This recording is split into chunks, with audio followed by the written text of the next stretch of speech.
Hello everyone, a very good morning and welcome to BYJU'S Exam Prep. Welcome to our daily Hindu analysis. Before we begin, we have an important announcement. We have a workshop scheduled for 24th June at 6 p.m. If you want to understand which are the must-read books for preparing for UPSC Civil Services Examination for the next year's attempt. So do attend the workshop live on the BYJU'S Exam Prep app. Now before we begin, if you're liking our initiatives, do support them by pressing the like button, share your comments, and don't forget to subscribe to our channel. So let's begin the analysis of today's The Hindu Newspaper by first looking at the topics that we are going to cover today. I have chosen 4 important editorials and columns from page number 6 and 8. We shall have a detailed discussion on all these topics. Followed by this, we have 6 important articles, smaller articles but very relevant for our prelims examination. So let's cover all these topics in complete detail and let's start one by one. We shall begin with this editorial on page number 6, which is from disaster management, and it is related to the topic of heat waves, which is a very important topic for GS paper 3. As you know, in northern parts of India, several states have been reeling under the impact of heat waves, especially in Uttar Pradesh and Bihar. In several districts, a lot of cases are being received by government hospitals that are linked with heat-related physiological stress. Heat exhaustion, heat cramps, heat stroke conditions are being reported in several states across UP and Bihar, and in many cases, deaths also have been reported. So these rising cases of heat wave related deaths in few states has raised a lot of concern, and this brings the topic of heat waves into attention. The editorial is just focused on the current situation in UP and Bihar. So I would like to expand the discussion, go beyond the article and talk about heat waves in more detail, as it's an important topic for disaster management and geography, and the topic is very relevant for your prelims. So let's understand this topic in more detail. According to the National Disaster Management Authority, the nodal agency to deal with disasters, a heat wave is defined as a period of abnormally high temperatures where the actual maximum temperature is many times higher than the normal maximum temperature. This is how the NDMA defines a heat wave. And the nodal agency to forecast a heat wave and declare real-time alerts and provide early warning is the IMD, the India Meteorological Department, which is under the Ministry of Earth Sciences. The IMD, being a forecasting agency and a meteorological agency, can keep track of temperatures across various locations and even provide for very accurate forecasts for the coming days, and thus it can predict heat wave conditions prior and give early warnings and alerts. So IMD has developed a criteria on the basis of which heat wave conditions are declared in India. So before we look at the criteria, let's understand which regions are affected. During which months do we witness heat wave conditions? So that is something we should understand first, and then I shall explain the criteria through which IMD declares the start of a heat wave condition. Heat waves are a feature of the summer season during the oppressive summer months, starting from March itself, going all the way till June, sometimes extending till end of July. This is the period where few parts of India suffer from oppressive heat wave conditions. From the beginning of summer, from around March, going all the way till June, even extending to July. That is till the monsoons bring some cooling effect.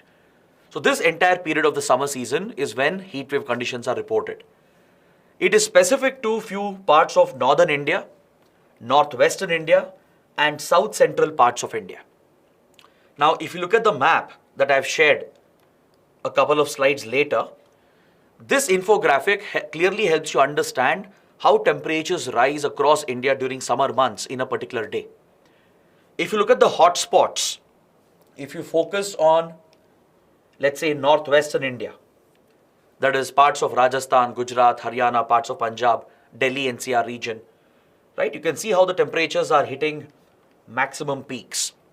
Even across northern India, UP, Bihar, Madhya Pradesh, extending to Jharkhand as well, and south central parts of India, that is parts of Madhya Pradesh, Maharashtra, then interior Karnataka, Telangana, Chhattisgarh, and parts of Odisha.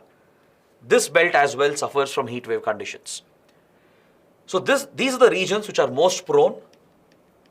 These are the most vulnerable regions in India.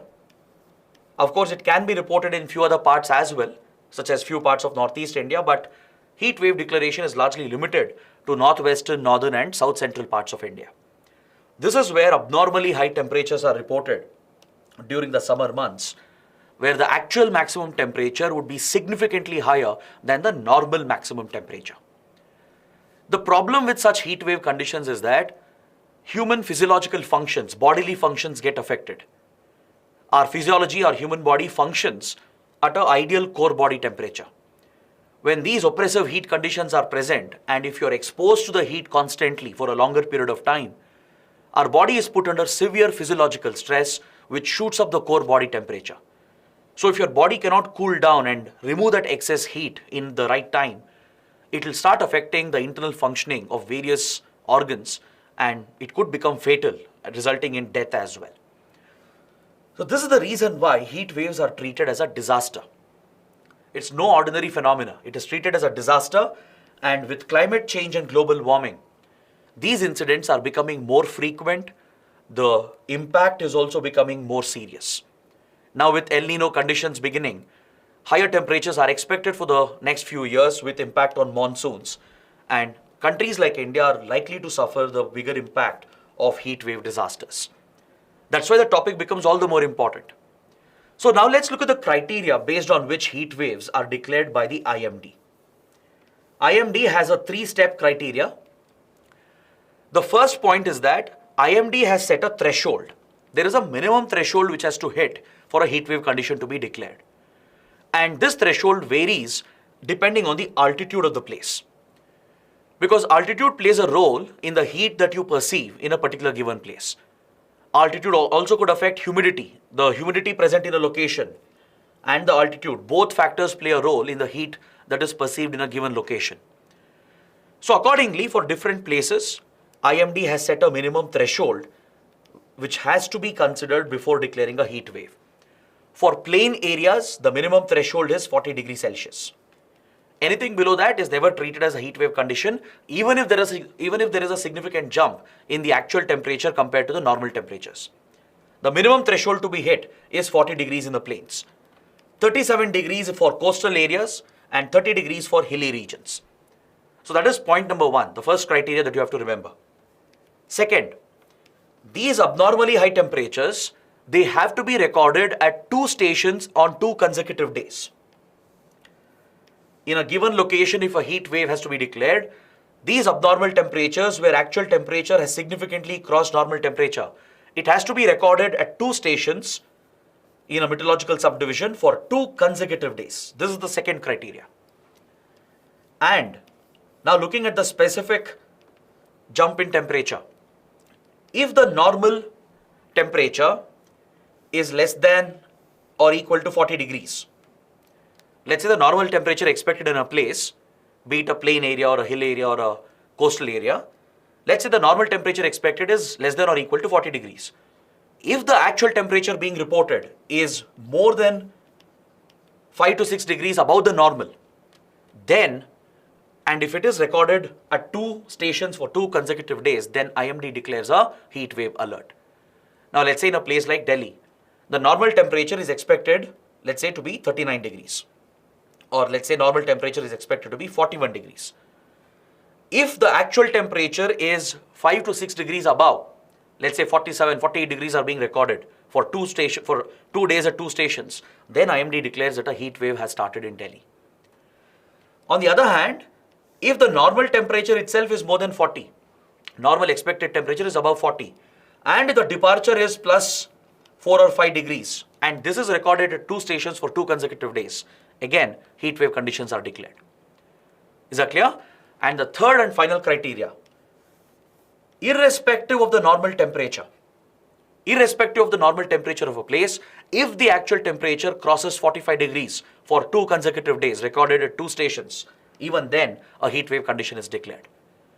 So these are the 3 key points that you have to remember. The minimum threshold which has been set for different locations depending on altitude and relative humidity, and the exact criteria which has been laid out, and the exceptional circumstance, the third point, where the actual temperature is constantly above 45 irrespective of the normal temperature. So in these conditions, a heat wave is declared by the IMD. So now, what exactly is the impact of heat waves? Why are we focusing on this topic so much? Why are we considering this as a major disaster? That's because heat waves can have a serious health impact. It can affect the masses in a particular given region. See, when heat shoots up to such extent and your body is not able to cool down, you will suffer from excessive dehydration. Of course, this depends on factors like your exposure, the humidity level in the region, and few other factors. Depending on all these factors, if you are exposed to the constant heat during the peak period, let's say between 10 a.m. to 4 p.m., usually this is when the maximum oppressive temperatures are reported. It hits a peak between 12 to 3, but from 10 a.m. to 4 p.m., you start witnessing these extremely high temperatures. So those who are exposed to this constantly will suffer from excessive dehydration. You're drained out of the bodily fluids. This can result in heat cramps. It can cause edema, where there is swelling of the internal tissue and the muscles, causing muscle cramps, which could also induce fever, heat exhaustion, including nausea, headache, dizziness, even vomiting. This is a very serious healthcare condition, a health disorder, and this could eventually turn to a heat stroke, where the core body temperature shoots above the normal temperature. The core internal body temperature should be maintained at an ideal temperature for the physiological functions to be carried out. Anything beyond this, if the body fails to cool down, if the fever doesn't subside, if the muscle cramps, dehydration and vomiting kicks in, and there is nausea and fatigue, right? Your internal organs will start to fail at these temperatures. It could lead to a stroke or a heart attack, and it could result in multi-organ failure, which could eventually turn to death. So that is why heat waves are quite deadly. And the worst part about heat waves is that it has a socio-economic impact. The most unfortunate part about the disaster is that it has a disproportionate impact on few sections of the society. Because the impact of the heat wave is dependent on several factors. It's dependent on your general well-being, general health as well, right? It's also about how acclimatized you are to these conditions. Is your body used and accustomed to these high temperatures constantly? And how much physical exertion are you carrying out during these periods, right? If you're someone who is having a desk job, who is always in their home or in their office, protected from the heat, then you have nothing to worry. But those who are forced out of circumstances, economic and social circumstances, to work in the streets, to work in the open, they are at greatest risk. Their well-being is not good. They don't have the right nutrition. They may not have access to water and hydration. They might be suffering from comorbidities, right? So when these factors are taken into account, along with the humidity of the place and the exposure, these factors will determine the impact of a heat wave. As I told you, the most unfortunate part is that it affects the weaker sections. It affects the poor people and the vulnerable communities, and they take the maximum impact because they are forced out of necessity, economic necessity, to work in the open, like construction workers, manual laborers, street vendors, rickshaw pullers. They don't have a choice. Socio-economic conditions would have pushed them to work in the open for long hours, even during oppressive heat conditions. So as they physically exert themselves, and as they do not have access to good nutrition, hydration and cooling options, they're exposed to these oppressive conditions where the body suffers from heat exhaustion, resulting in a heat stroke. They may not even realize as to what they are suffering from. When they report dizziness or vomiting, they may not even seek medical help, medical attention, as they are not aware of the impact of a heat wave. By the time they are taken to hospitals, it's already too late, and living conditions and amenities and your economic status actually plays a very big role in determining the impact of heat waves. In India, every year, a lot of lives are lost due to heat waves, and trust me, almost every death is amongst the poor and vulnerable communities. The middle class, upper classes, they are never affected by heat wave conditions because you have the right amenities and facilities to take care of these conditions. You are able to access shelter or shade. You don't have to expose yourselves in the heat out of necessity. Maybe athletes are an exception. Athletes also suffer from the impact, but it's an exception because it's a professional hazard. But manual laborers, construction workers, daily wage workers, street vendors, rickshaw pullers, for them it's a socio-economic necessity. The society, the economy is pushing them to do this task despite the oppressive conditions because they have no choice. Right? So this is what makes the disaster quite painful for India, especially considering the disproportionate impact on the poor and vulnerable sections. Since they can't seek out good living conditions, the places they work in, the place they live, they may not have good ventilation, they may not have access to cooling solutions like a fan or an air cooler or air conditioner. They may not be able to access drinking water and hydration or electrolytes on time. They may not have enough affordability as well. So these conditions make it worse for such vulnerable communities. Thus, they take the biggest impact of heat waves. So this is why the editorial is paying a lot of attention to the topic. So now, what do we do? What can we do to manage the disaster? As part of the disaster management cycle, what steps can be taken in pre-disaster phase? What steps can be taken during disaster phase? And what measures to be implemented post-disaster in order to mitigate the impact of heat waves? Right? That is what we need to understand. First and foremost, have an effective early warning system. This is something India already has. Thanks to IMD, we have enough scientific technical capabilities to accurately forecast weather for the coming days, going up to a week or 10 days. IMD has developed very sophisticated and accurate weather modeling systems, which are put through supercomputers. A lot of data is collected through satellites and Doppler radars, and this helps us to churn out very accurate data. So early warning is not the problem. We can come out with accurate estimates, and prior warning can be easily provided with real-time alerts to all the concerned authorities. But in the pre-disaster phase, there should be long-term planning to protect natural buffers that help in moderating temperatures. Natural buffers in our cities, in our towns, in rural areas, they should be conserved and protected. For example, forested areas, even parks, lakes, wetlands, these are natural buffers. They help in moderating the temperature. They also provide shelter and a shaded area where people can rest, where people can take some relief from the oppressive heat. And it plays a role in bringing down temperatures in the nearby region. It moderates the temperature. Essential services have to continue supply without cuts. This is a responsibility of the government, especially that of the local bodies. When heat wave alerts are declared during the summer season, in the affected areas, the concerned authorities have to ensure that electricity, water supply is undisrupted. Because if there is constant supply of water, people can hydrate themselves. If there is electricity 24/7 in such areas, especially during the daytime, they can take up some cooling solutions, maybe a fan or air cooler or air conditioner. Strengthening the public healthcare institutions is critical. The government hospitals, they should have the right infrastructure, the resources, the capabilities to deal with such cases. They have to diagnose the cases correctly and report the cases as well. Now, this is exactly the problem the editorial is highlighting.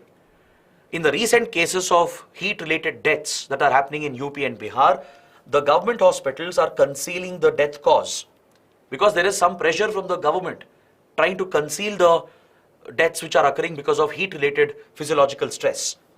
So the correct reason is not being attributed.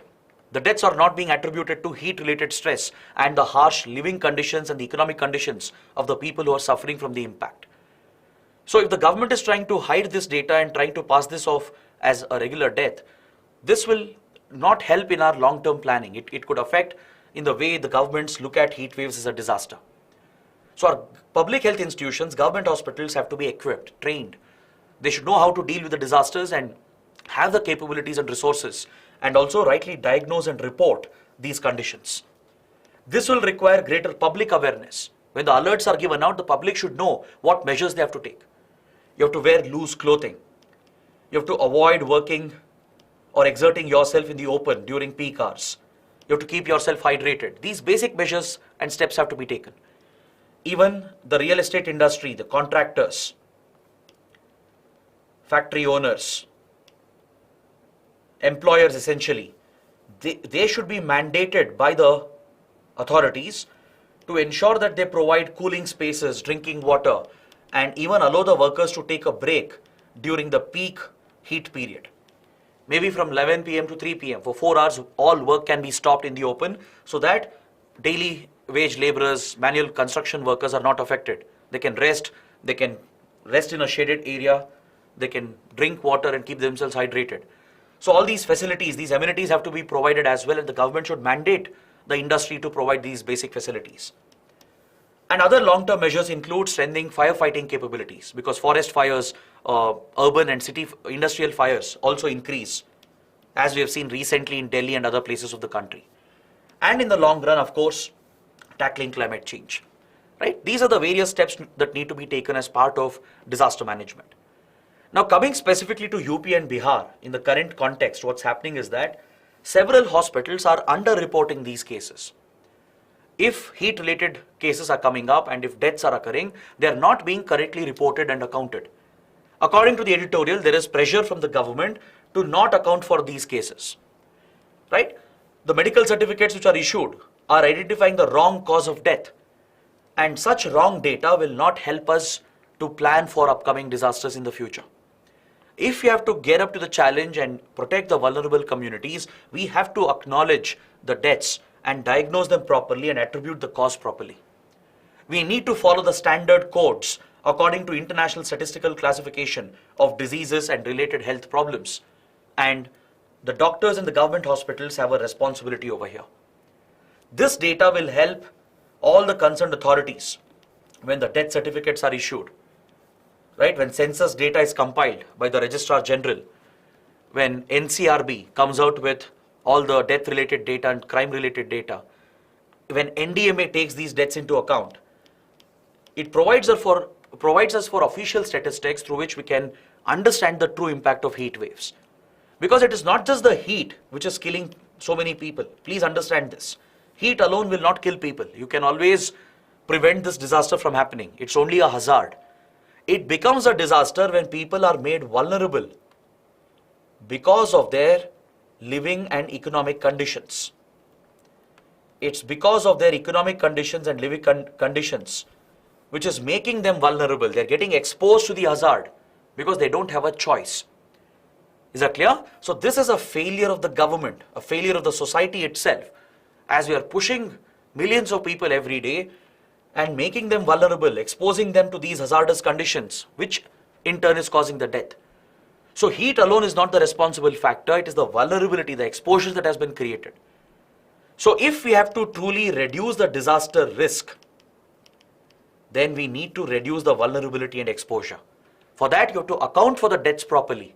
Only then governments will be forced to act and the right measures can be taken, because these deaths are completely preventable. Is that clear? So that is what you should understand from this important topic. Right? You can expect a mains question in disaster management. You can even expect an essay topic related to heat waves. So now let's move on to the next column from page number 6, in which Rakesh Sood, a former Indian diplomat, talks about India-Nepal relations. He provides a detailed summary of India-Nepal relations because recently Nepal's Prime Minister, Pushpa Kamal Dahal Prachanda, paid a very important visit to India. Just a few weeks back at the start of this month, Prachanda had paid a visit to India. It was a historic visit. A lot of important agreements were signed, a lot of key issues were discussed. And Prachanda described it as one of his most successful visits to India because there were many concrete outcomes. So in this context, the writer is examining India-Nepal relations. So let's take a look at this topic, which is very important for international relations. Now, if you look at the map here, you will see Nepal being clearly depicted. and you can realize that Nepal is a landlocked country, which is a very big disadvantage for Nepal because it is surrounded by India and China on both sides. From a prelims point of view, you have to pick up some important facts. You should know the states, the Indian states that border Nepal. This could be a map-based question because UPSC of late is prioritizing such map-based questions. So the Indian states that share boundaries with Nepal include Uttarakhand, then Uttar Pradesh and Bihar, UP and Bihar, and Sikkim, West Bengal. Alright, so these are the Indian states sharing boundaries with Nepal. West Bengal near the Siliguri corridor over here. This is the narrow Siliguri corridor, which is a choke point for India, the only connection between Northeast India and rest of India. So on one hand, on one side of Siliguri, you have Nepal, and on the other side you have Bangladesh. So across the Siliguri, you have Sikkim sharing boundaries with Nepal towards the hilly Himalayan belt. Then towards the Terai belt, the Terai region here, which is the Nepali plains that extend towards UP and Bihar. This is where we have a big international border. And again towards the Pahadi hill areas towards Uttarakhand, India-Nepal share an important boundary. So Nepal's geography is also quite unique. Its geography and demography is also quite unique. Towards the northern central parts of Nepal is where you have the Himalayan mountains, the towering Himalayan mountains. The Pahadi region, which is home to the Pahadi community. The Pahadis are the most dominant class in Nepal. Politically, economically, they have always been influential. When Nepal was a monarchy, when it was a theological state, the Pahadis were very close to the Rana clan, the Rana rulers of Nepal. But in the south part of Nepal, in the southern parts, this is where you find the plain areas. It's called the Terai belt or the Terai region that extends into UP and Bihar. And this is where in the Terai region, India and Nepal share a very, very close link. In this southern part of Nepal, in the Terai belt, you have an indigenous native community called the Madhes community or the Madhesis. It's the homeland of the Madhes people. The Madhesis are closely linked across the border in UP and Bihar. At the border villages here, there are cross-border marriages that take place. From Nepal, the Madhes families, they marry on the other side, on the Indian side, into Indian families in UP and Bihar. So there is a very close marital bond and a cultural bond that exists between the people of two sides in the Terai region. This is a very strong cultural aspect of the relationship. Plus, if you look at this historically as well, India and Nepal share a very close historical cultural link because essentially we've been part of the same civilization, the great ancient Indian civilization. So we have a very strong religious link as well through Hinduism and Buddhism. There are several sacred Hindu Buddhist pilgrimage sites in Nepal that are closely linked with Indian pilgrimage sites. So this is something that India and Nepal share very closely with each other, and Nepal does not have access to the sea. If you look at the map, it is a landlocked country, it has no access to sea. So to protect and promote this special relationship,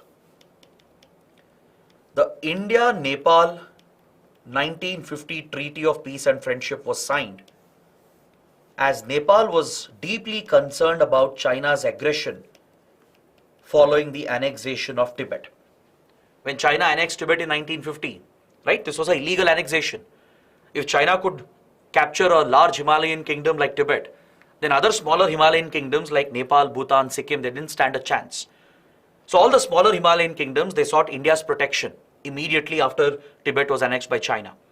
So Nepal entered India's security fold, sought India's help, and this relationship was cemented by signing the 1950 Treaty of Peace and Friendship. This is the foundational treaty between the two countries. This treaty provided for a system of open borders to respect and promote the close cultural historical links between the two countries. Open borders means there are no border control mechanisms. Indians can enter Nepal without a visa and vice versa. Nepalis can come to India without a visa. So there are no passport controls, no immigration controls. Security checks are also very relaxed, no customs, because it essentially provides for free movement of people and goods. This promotes and protects the close economic, cultural, civilizational links between India and Nepal and promotes close people-to-people relations. So with that intent in mind, the borders have been kept open Even the border guarding force, the SSB, the Sashastra Seema Bal, has been restricted from using heavy weaponry and opening fire in order to enable the movement, free movement of people and goods to promote both the countries and their core interests. Through the treaty, they even provide national treatment to each other. They are given almost the same rights and privileges as the citizens of their own country. For example, Nepalis in India almost enjoy the same rights and benefits as that of an Indian citizen. Except for right to vote and few other rights, Nepalis have almost the same access and privileges in India. They can come to India, study in Indian institutions, settle down, work here, transfer the money as well, because Nepali currency, Nepali rupee is pegged to the Indian rupee. Right? Our banking systems are interlinked. Nepalis can work in Indian private sector and as well as in the government sector. They're eligible for government exams, including your UPSC Civil Services Examination. Apart from few key services like IAS, IFS, IPS, the rest of the services are open for Nepali citizens as well. For example, we have IRS, Indian Revenue Service officers who are Nepali citizens. In the Indian Army, you have a dedicated regiment, the Gorkha regiment, where Nepali Gorkhas are given priority. So that is the kind of close bond and relationship that we share, and we have promised to extend national treatment to each other. Nepal also extends the same to Indian citizens in Nepal. They are given national treatment. So this is the special relationship that has been built. But of course, there have been problems and issues and conflicts and disputes over the years. The first major issue came up when Nepal started mistreating the Madhes community. Madhesis have often felt discriminated by the Pahadis, who are more influential. So India has often made this a diplomatic issue. Since Madhesis are connected to families in UP and Bihar, it becomes an electoral issue in UP and Bihar. So it's a core national interest for India to protect the well-being of the Madhes community. So quite often India has stood up for the Madhesis for their rights, urging Nepali government to give them equal rights and provide for an inclusive constitution. So this has become a point of contention where Nepal alleges that India is interfering, meddling in Nepal's internal affairs. We also had the Maoist civil war in Nepal from 1990 to 2005. For almost 10-15 years, Nepal was consumed by a civil war led by the Communist Party, inspired by the Maoist doctrine from China.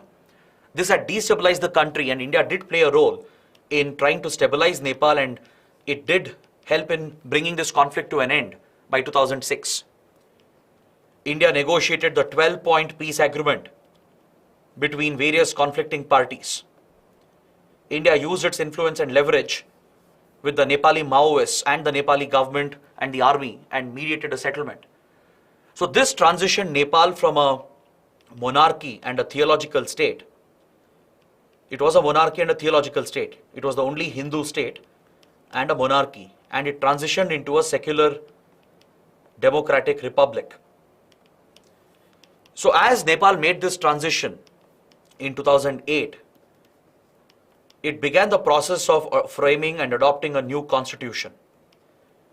This new constitution making process got dragged, delayed for almost 7 years because of the Madhes issue. From 2008 to 2015, Nepal was unable to come up with a constitution that satisfied the demand of the Madhesis. Every time India would keep urging Nepali politicians and all the political parties to ensure that Madhesi rights are protected by adopting an inclusive, equitable constitution. So this constant role in of India in Nepal's internal matters has had a negative impact, where Nepal has alleged that India has interfered in the internal matters of Nepal. If you look at the main political parties, the Nepali Congress has been quite close to India, but the other Maoist factions, the Maoist Center and the Communist Party of Nepal, Unified Marxist-Leninist, they have had a complicated relationship with India. Currently, the Prime Minister Prachanda, he belongs to Maoist Center, which was the Maoist outfit at one time leading the civil war. As India ended the civil war with a peace agreement, the Maoists had surrendered and become a mainstream political party. But for India, the real concern is with the Communist Party of Nepal, Unified Marxist-Leninist, which is headed by a controversial leader known as KP Oli. KP Oli has been the Prime Minister a couple of times in the recent years, and he is seen as a pro-China leader, someone who has deliberately promoted Chinese interests while targeting Indian interests. Under KP Oli, Nepal was seen to be taking anti-India position quite deliberately instigating issues like the Kalapani border dispute and other issues, while promoting Chinese interest and influence in the country. So in Nepal, you see this strategic competition between India and China, and hence it's important for India to work with the key political parties to protect India's core interests. So if you look at the recent past, there has been a lot of ups and downs in the relationship. From the civil war to the transition to secular democracy and republic status, adoption of a new constitution, the Madhes issue, which kept affecting Nepal. There was an economic blockade as well. When Madhesis were not happy with the new constitution in 2015, they blocked the India-Nepal roads, thus crippling Nepal's economy. Because remember, Nepal is landlocked. It depends on India for sea access. India has allowed Nepali traders to access Indian ports like Kolkata, Paradip, Vishakhapatnam, etc., so that they can access Bay of Bengal and trade with the rest of the world. And also essential goods and supplies go from India across the border because of the open borders. If the borders are shut, it will cripple Nepal's economy, and this has happened many times when Madhesis protest and block the roads. And India gets blamed for this. Nepal accuses India for instigating the Madhesis, and India denies any involvement. So there have been ups and downs and complications in the relationship, including the major Kalapani border dispute, which KP Holi had recently escalated. But despite this, there are many positives. There are many areas where we can work together. When Prime Minister Modi visited the country for the first time in 2014, after becoming the PM, he visited the country for the first time, and he addressed Nepal's assembly. And he invoked the neighborhood first policy of India, pointing out that India will prioritize its ties with neighboring countries, beginning with Nepal. Nepal was the first major country visited by the Prime Minister after being elected. He announced an acronym called HIT, which defines India-Nepal relations, HIT. H stands for highways, I for infoways, and T for transways. Essentially, the Prime Minister was focusing on connectivity, projects that could link and connect India and Nepal, roads, information, digital infrastructure, and highways and other transportation routes, including checkposts, which could improve trade and movement of people and goods between the two countries. So this is the defining aspect of the relationship. So even despite all these ups and downs, despite the economic blockade by Madhesis in 2015, despite the problems created during the adoption of the new constitution in 2015, despite the Kalapani border dispute that was escalated by KP Oli in 2020-2021, despite all these issues, India-Nepal relationship still has a great opportunity. During recent visit of Prachanda, these opportunities were opened up. That is why the topic is the focus for the writer. Despite all these problems and challenges, there are many areas where we can still work together and collaborate, and many new initiatives have been announced during the latest visit. For example, in the hydropower sector, there is tremendous scope for collaboration. Nepal being a Himalayan state, it has almost 50,000 megawatts of capacity to generate hydropower, because these are perennial rivers fed through the Himalayan glaciers, and they also flow through a very steep slope gradient because of the young-fold nature of Himalayan mountains, thereby adding tremendous velocity to the runoff, to the water that is running down. So countries like Nepal, or any Himalayan region for that matter, they have tremendous hydropower potential. A very small part of this has been currently exploited. India has prioritized hydropower cooperation, but we have not been able to succeed in some projects previously. Whereas China had managed to beat India in terms of hydropower investments. China has successfully executed several hydropower projects, whereas India has often fallen behind. Because initially we were struggling to fulfill the commitments made. We would announce a project, but we would struggle in arranging funds. Also, technically executing these projects in the Himalayas was very challenging. Plus, there would be local protests as well against Indian projects, which India believed to be sponsored by China. So because of all these local problems and challenges, many Indian hydro investment projects had been affected. Nepal's true potential had not been realized. It only had an installed capacity of 1,200 megawatts, and it was always an electricity deficient country, importing electricity from India. But now, the installed capacity is increased to almost 2,200 megawatts because of the competition between India and China. Both countries are making big investments, and especially India has grand plans for Nepal's hydropower sector. Nepal is almost coming to a stage where it can export electricity to India. In fact, India has created a common grid between BBIN countries with Bangladesh, Bhutan, and Nepal. We have created a common grid to export electricity within the region. Because Bhutan is already generating surplus electricity thanks to Indian hydropower projects in Bhutan. We are helping Nepal as well to get there. Very soon, Nepal also could become a major exporter of electricity.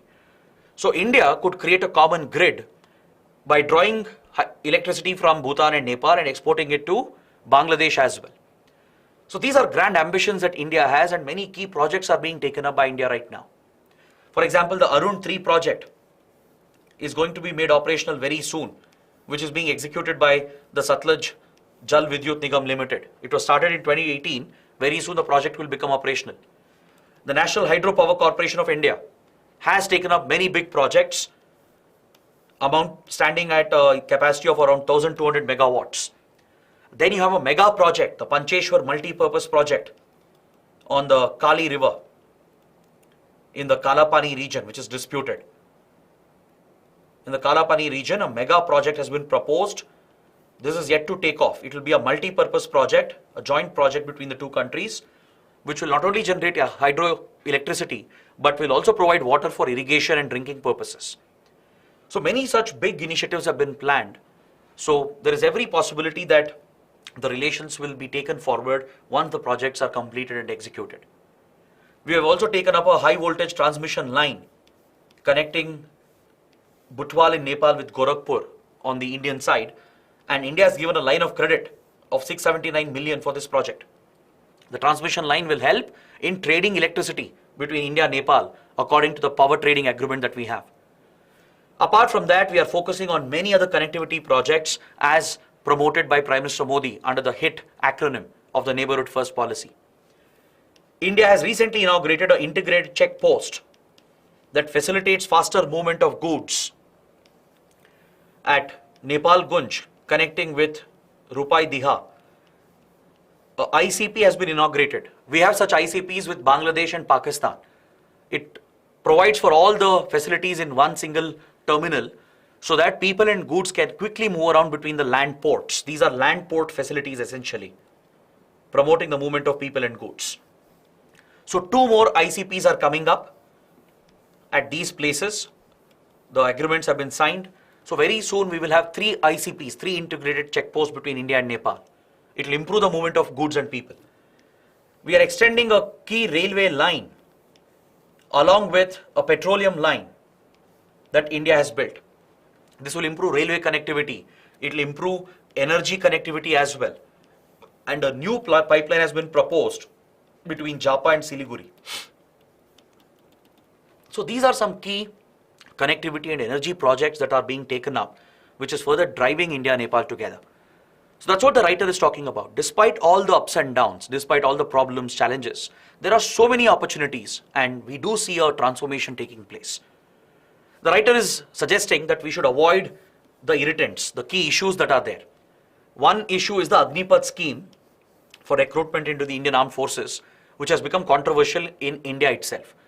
This could potentially affect recruitment of Nepali Gorkhas into the Gorkha regiment, which has been a traditional practice since colonial times. So how will Nepali Gorkhas be affected? That is something India and Nepal have to take into consideration. Next is the border dispute. The minor dispute at Kalapani and Susta, which is a relic of the Treaty of Sugauli. This border dispute traces back to 1800s. It's a British era blunder that was committed, which India and Nepal have inherited after independence. So it's high time that the boundary dispute is resolved through talks and negotiations. Because previously, KP Oli, who was almost against India, had escalated the issue, published a map as well through a constitutional amendment, claiming Kalapani Susta entirely to Nepal. It had escalated tensions between the two countries. So it's high time for India and Nepal to calmly sit, negotiate and resolve these standing disputes. And there is a need to revisit the treaty as well. Especially Nepal has often demanded a revision and updation of the treaty as it feels the treaty is unfair to Nepal. So India can consider the revision of the treaty. So ideally we should avoid the irritants and ensure that these issues are resolved through talks while continuing the close friendly partnership in the other areas. We should not affect these irritants to affect the broader bilateral relationship that is built between these two strategic partners. All right, so that is what you should understand from India-Nepal relations. It's a very important topic under international relations, and you can expect questions under GS paper 2. Next, on the same page, we have an editorial relating to the situation in Manipur. I'm sure all of you know what's happening in Manipur. We have covered the topic in detail in various sessions. The latest ethnic violence that has broken out between the Meiteis and the Kukis has destabilized Manipur. The security situation has deteriorated, and the central government has deployed massive security forces to try and contain the situation. So given the security situation in Manipur, on security grounds, mobile and internet connections have been suspended in Manipur for almost 1.5 months right now. That is the focus of the article. For almost 1.5 months, Manipur has been completely shut down. It doesn't have access to mobile internet facilities, and the people are suffering because today, in today's world, mobile and internet play a critical role in the economy. Right? Our day-to-day lives are dependent on it. Many livelihoods are dependent on the mobile and internet infrastructure. The problem is, governments, both state and central governments, often tend to extend these shutdowns whenever there is a security situation. Sometimes it is reasonable, it is understandable, but when it is extended for a prolonged period, when it is imposed in a disproportionate manner across entire states, it leads to serious economic and livelihood challenges that affects the people and also compromises fundamental rights of the people. The right to express, the right to free speech, which is a fundamental right, gets compromised. So a petition had been filed at the Manipur High Court, and even the Manipur High Court has granted limited access to internet to be provided in at least few designated areas where violence has gone down. But Manipur government has refused to agree with this. It has extended the ban through various notifications that has been brought out under the Telegraph Act. Now, this is not just a problem affecting Manipur, it's a problem affecting the whole country. In fact, India has become quite infamous in the world, and it's called the internet shutdown capital of the world. Just look at the statistics here. Despite being a democratic state, one of the most open and largest democracies in the world, India reports one of the highest internet shutdowns in the world. According to statistics, these shutdowns have increased exponentially in the last 5 to 6 years. You can see the massive surge that has happened, especially in the conflict zones of India, like Jammu and Kashmir. When Article 370 and the special status was revoked in 2019, for almost 2 years, J&K was affected due to mobile and internet shutdowns. J&K was denied 3G, 4G internet services for a good 2 years, and it was only given limited mobile internet connectivity. Recently, the same has happened in Punjab, as attempts have been made to revive the Khalistan movement, and organized crime has gone up. Given the latest crisis surrounding Waris Punjab and Amritpal Singh, for several weeks, mobile internet was suspended in Punjab. The same has happened in many other states during the farmers' protests. Across Punjab, Haryana, Delhi NCR region, mobile internet services were suspended on security grounds as there was a threat for public order and it was a public emergency. The same has happened in Rajasthan and in many northeastern states and in other states as well whenever there are protests and violence and riots taking place.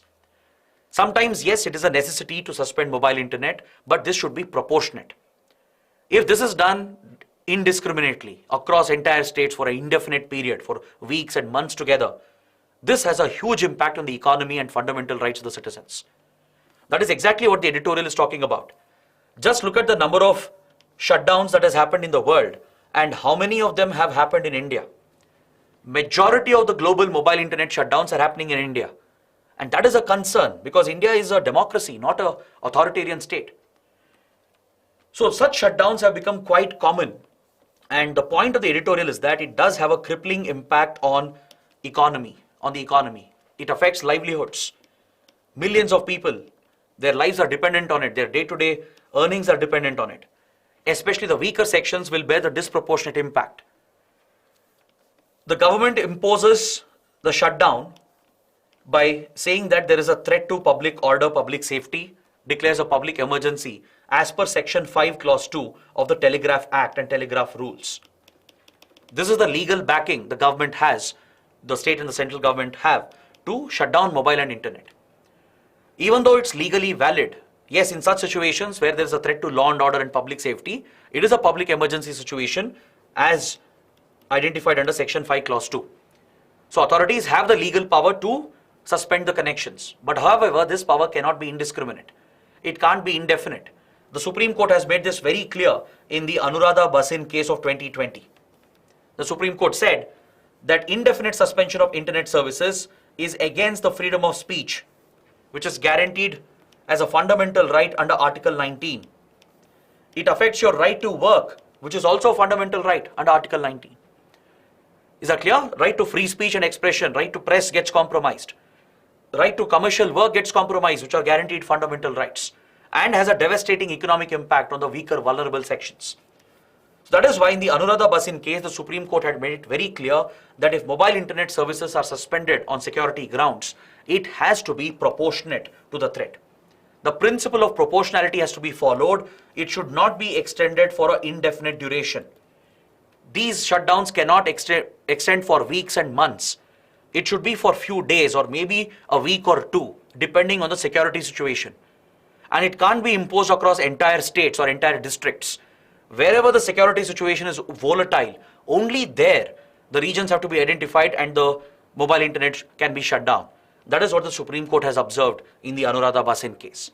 But unfortunately, governments keep ignoring this, which makes India the capital, the internet shutdown capital of the world. All right. Now coming to the next article, please make a correction. It's the fourth article here, the fourth column that we are taking up. It deals with the topic known as the new collective quantified goal. All right. So there is a detailed article the Hindu has brought out in the text and context page of the Delhi edition, which talks about the new collective quantified goal. So let's understand what this is all about. The new collective quantified goal is related to climate financing. Is that clear? So let me explain the significance of this. It's very relevant for your prelims and even for the mains exam. Recently, the Bonn conference was held in Germany, the Bonn Climate Conference. It was recently concluded. The Bonn Climate Conference mainly focuses on the climate financing architecture. Before the Climate Change Convention is held, before the Conference of Parties takes place at the end of the year, at the end of every year, the Bonn Conference is held to decide upon climate financing architecture. Because to deal with climate change and global warming and to implement climate action, especially in developing and underdeveloped countries, developed countries have been placed an obligation to provide finance. This is related to the concept of historical responsibilities and common but differentiated responsibilities. Countries like India have championed these principles. The theory is very simple. The principle is very simple here. Developed countries are developed today because historically they have emitted emissions. They carried out industrial revolutions for almost 200 years. They burnt fossil fuels freely. That is why they are developed countries today. They solved their social problems and economic problems. So they are the primary contributors to climate change. They are the largest emitters of greenhouse gas emissions, and they have emitted historical emissions from almost 2 centuries. Whereas countries like India or other developing, underdeveloped countries, let's say Bangladesh, Sri Lanka, Maldives, these countries are emitting emissions in the last few decades, and they still have major socio-economic problems to solve, which means they deserve a more carbon budget. They deserve to burn fossil fuels for some more time because switching to clean renewable energy is very expensive. Not every country can afford that. They don't have the technology, they don't have the finance as well. So this is where the concept of historical responsibilities comes in. Countries responsible for historical emissions, they have to pay for historical emissions. So India championed the CBDR principle when Kyoto Protocol was worked out in 1997 under the Climate Change Convention. So CBDR means common but differentiated responsibilities. Essentially, fighting climate change is a common goal. It's a common responsibility for every country. But the exact amount of responsibility should be differentiated depending on historical responsibilities of each country. This is what India had promoted along with many other countries. So based on this concept, developed countries are to be held accountable. They are supposed to provide financing and even technology to developing countries and poor countries so that they can mitigate the impact of climate change. They can protect themselves against the impact of climate change. They can use the funds given by developed nations to transition to clean and renewable energy. So climate financing is a crucial part of climate change negotiations. Developed countries have made promises of billions of dollars in funding, which is supposed to be given as finance to developing and poor countries. But this climate finance has never reached them. It has never been provided effectively. So that is why every year before the Conference of Parties summit happens, before that there is a Bonn Climate Conference focusing on climate financing. So this year the COP28, Conference of Parties 28, is being held in Dubai in United Arab Emirates. UAE is hosting this year's climate change convention. So before that the Bonn Climate Conference took place, which has highlighted the importance of the new collective quantified goal, which was established under the 2015 Paris Climate Agreement. When the current Paris Agreement was finalized in 2015, right? The current climate agreement is the Paris Agreement, which was finalized in the 2015 Conference of Parties held in Paris. So during this climate change convention, along with the Paris Climate Agreement, the new collective quantified goal was worked out for climate financing, where developed countries can provide a steady source of funding to developing nations and poor countries. This was built on the earlier promise made in 2009, where developed countries had committed $100 billion till 2020 for developing nations and poor countries. During the 2009 Copenhagen summit, that's when the developed countries had promised $100 billion in climate finance by 2020. But this money never came. It was never mobilized. It was never delivered to the developing and poor countries. So during the Paris Agreement, a new framework was created, the new collective quantified goal, according to which from 2025, developed nations are obligated to work out a climate financing structure so that they can regularly transfer funds to poor countries, vulnerable countries and developing nations so that they can mitigate themselves against the impact of climate change. And they can transition to clean and renewable forms of energy. So this goal, the new collective quantified goal, is seen as the most important climate goal. So during the recent Bonn conference, the ceiling limit has been increased. The cap for funding has been increased so that developed countries are obligated to provide more funds to developing nations and poor countries. That is why the topic was in news, and you should know that it's related to climate financing. All right. So this completes my detailed discussion on all the big topics. Now let's quickly go through the prelims oriented topics. On page number 5, we have an article according to which Union Home Minister Amit Shah will be conducting a yatra across the tribal areas in Madhya Pradesh as part of the political outreach. But during this rally, the government is trying to promote Rani Durgavati, a very important historical figure. Right, with regard to India's history, especially tribal history, Queen Durgavati or Rani Durgavati plays a very important role. She is popularly known as Veerangana Rani Durgavati. So in her honor, a Gaurav Yatra is being carried out with the initiative of the government. She was a very prominent ruler in today's parts of Madhya Pradesh, Chhattisgarh and Jharkhand, which is predominantly a tribal belt. She has been known as a tribal queen, a queen representing the tribal community.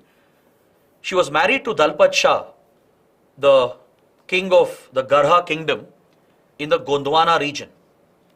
Is that clear? So across the Gondwana region, which is in the tribal belts of the Vindhyas and the Mahakoshal region that covers today's Madhya Pradesh and parts of Jharkhand, Chhattisgarh, Queen Durgavati is a revered figure, a revered historical figure amongst the local tribes. So that is a key fact, a historical fact that you should know. Next, on page number 4, we have an article referring to the Kalasa Banduri project proposed by the government of Karnataka on the Mahadayi river. So let's understand what this project is all about, the alignment of the project and the key facts related to it, because this could be a geography and map based question. The Kalasa Banduri Canal project is a very ambitious irrigation project and a drinking water project proposed by the Karnataka government. I hope you know Mahadayi river is an interstate river between Karnataka and Goa, and it's also a west flowing river of India. All right. So Karnataka plans to build a couple of barrages at Kalasa over here, which you can see in the map, and at Banduri. These are the two tributaries that join in the Western Ghats in the Belgavi district of Karnataka to form the Mahadayi river. Alright, Mahadayi river, which flows in Goa, it is formed by tributaries such as Kalasa and Banduri in Karnataka, which originate in the Western Ghats. The Mahadayi river flows through Goa and drains eventually into the Arabian Sea. It's a west flowing river. So Karnataka has this ambitious plan to build barrages over here, which you can see in the map at Kalasa and Banduri, to divert part of the water towards the arid, semi-arid regions in interior northern Karnataka. For example, parts of Dharwad, Bagalkot, Gadag and other places, they are places hit by water scarcity. So availability of water is a huge concern and a problem. These are semi-arid regions in interior parts of Karnataka. They are often drought-hit areas as well. So the ambitious Kalasa Banduri project aims to divert water from the Mahadayi to provide drinking water and other needs of Belgavi district, Dharwad, Bagalkot and Gadag districts. Alright, Kalasa and Banduri are the tributaries of Mahadayi. And where does the river originate? It originates in the Western Ghats in the Bhimgad Wildlife Sanctuary in Belgavi district and then flows into Goa before draining into the Arabian Sea. These are important facts, geography related facts you should know about Mahadayi river, its tributaries and the Kalasa Banduri project. Of course, the project has been controversial as well. Goa has opposed it. So that is another matter. Next, on page 11, the Hindu carries an image of Prime Minister Modi bowing down to the wall of peace. You can see that in the image over here. Prime Minister Modi is paying his respects to the wall of peace, which has been recently set up at the UN headquarters. I'm sure all of you know that Prime Minister Modi is on a historic visit to the United States. As part of his visit to the US, he visited the UN headquarters as well in New York to take part in the International Yoga Day celebrations. So during the celebrations, Prime Minister Modi has paid respects at the wall of peace that you see here, which has been recently installed thanks to India's efforts. India was pushing for such a memorial wall. This memorial wall pays respect to UN peacekeepers who have lost their lives in the line of duty. Because see, India is one of the largest troop contributing countries. Till date, we have contributed more than 2 lakh soldiers to UN peacekeeping missions, and we have lost more than 175 soldiers. India has paid the biggest price for contributing to UN peacekeeping missions. And the worst part is that even though we are one of the largest troop contributing countries, we don't have any control or any say in the safety of our peacekeepers. Because the deployment of UN peacekeepers, their safety, all these issues are decided by UN Security Council, that is mainly by the P5 countries, the 5 permanent members. Troop contributing countries like India, Bangladesh, then Pakistan, Nigeria, Philippines, these are the countries which are contributing troops and they don't have any say regarding the safety and deployment of peacekeepers. So for many years we have been pushing the UN to give a greater role for troop contributing countries as well to look after the safety and well-being of the peacekeepers. India has taken a lot of initiatives in this regard, and one recent initiative was to push for a resolution. We worked with the committee that deals with peacekeeping operations and pushed for a resolution at the UN General Assembly, which was supported by more than 190 countries. Almost unanimous support was obtained because of India's influence to this resolution that led to the establishment of this memorial that you see in the picture, which is the wall of peace that has been set up at the UN headquarters building in New York. So it's an Indian initiative paying tribute to UN peacekeepers. So UPSC might ask a prelims question because Prime Minister Modi has visited the memorial and paid his respects. Next, NATO might provide India the status of NATO +5 country. This proposal has come up within the US Senate. As a Prime Minister is on the visit to the US, within the US Senate there's been a proposal. The Senate caucus dealing with India has come out with a proposal that India, being a democratic country, which is a strategic defense partner of US, should be brought on board the NATO collaboration. NATO is, as you know, is a Western military alliance led by US and European countries. They recently have added Norway as well, as a Finland as a member. So today NATO has around 30 members today. And they have this platform called NATO plus 5, where the 30 NATO countries work closely with 5 like-minded democracies, that is Australia, New Zealand, Japan, South Korea, and Israel. So this alliance is called NATO plus 5, where the NATO countries, which are Western democracies, work closely with other like-minded democracies, such as Australia, New Zealand, Japan, South Korea, and Israel. This grouping is called NATO plus 5. So there is a proposal within the US to bring India into this grouping, into the NATO plus 5 grouping, to make it NATO plus 6. Because India has similar values, right? We are a democracy, a liberal country, and we have close strategic defense partnership with all these countries. So there is a proposal coming up to include India as part of NATO plus 5, and maybe it could become the NATO plus 6. So that is something you should be aware of. You should know this reference. Next, on page number 12, we have an article referring to the Global Gender Index. We have many articles today from prelims. All right, the Global Gender Index is in news, which is an important report brought out by the World Economic Forum. Please note down this point, very, very important. The Global Gender Gap Report is published by the World Economic Forum. It comes out with the Global Gender Index. India has been ranked at the 127th position out of 146 countries on the question of gender parity. This report measures the gender divide in a country based on gender issues, gender development. It looks at sex ratio at birth. It looks at access to education for women. It looks at access to economic opportunities for women and the social conditions that affect participation of women in the society. So all these parameters are captured to come out with the Global Gender Index that constitutes the Global Gender Report. So India often ranks very low. Previously our ranking was 135 out of 146 countries. Now our ranking has slightly improved. We have jumped around 8 places to be ranked at the 127th position with an index rating of 0.643. So India's ranking has jumped by 8 positions because India has shown an improvement with regard to sex ratio and also with regard to access to education. But however, India's performance with regard to economic participation of women is still not up to mark. This is where India is still lagging behind. With regard to sex ratio and access to education, there is a slight improvement. But when it comes to women having access to economic participation, India performs very poorly. That is the prime reason why India ranks so below in the list. The top rankers are Iceland and Norway, please remember that. And even Bangladesh, Sri Lanka, Nepal are ranked above India.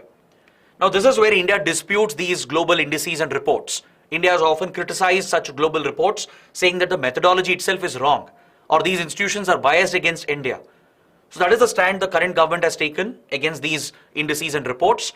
But such reports do offer an insight. They act as an indicator to understand key socio-economic parameters in the country. All right. So please remember these basic facts. Next, on page 13, we have an article referring to the St. Petersburg's International Economic Forum, which is an economic forum organized by Russia since 1997. Is that clear? The St. Petersburg's International Economic Forum. This is regularly organized by the Russian government to bring together Russian businesses with several foreign governments, foreign businesses, investors, etc. It is the equivalent of the World Economic Forum, and that's why it's often called as the Russian Davos. Please write down this point. Just like you have the Davos Summit, which is the World Economic Forum Summit, usually organized by Western companies, Western think tanks and governments and institutions. This is an initiative of Russia and it's called the Russian Davos, held at St. Petersburg since 1997.